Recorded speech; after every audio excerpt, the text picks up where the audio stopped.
שממש בשלב הראשוני ישבנו והיא נתנה לי ממש מפת ייחוד כזו, שאלה אותי שאלות, שאלות כשאתה כבר עסק שרץ ואין, אני אף פעם לא עצרתי לשאול את השאלות האלה.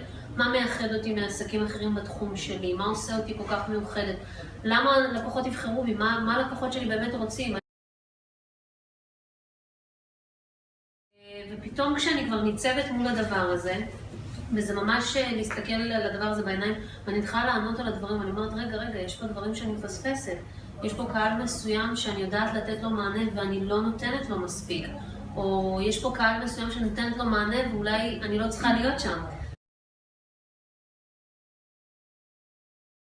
בחרתי בסוף 2015 להפסיק לגמרי את השיווק לגברים. זה אומר כאילו מוצר ממש מחלקה מלאה שיורדת. עם כל החששות שזה יכול לפגוע בהכנסות, זה יכול, כי זה ממש גם עסק שעבד ממש חזק בתחום הגברי, אבל משהו שם לא מספיק ריגש.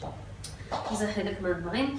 כמובן, אז אני ומאיה בעצם עשינו את התהליך של הבידול, של איך אני מביאה את עצמי לעסק מול הקהל שלי, ואני נחשפת לקהל מאוד גדול בתחום שלי, ברמה הכי אותנטית. כי זה מי שאני, זה מה שמאוד חשוב לי.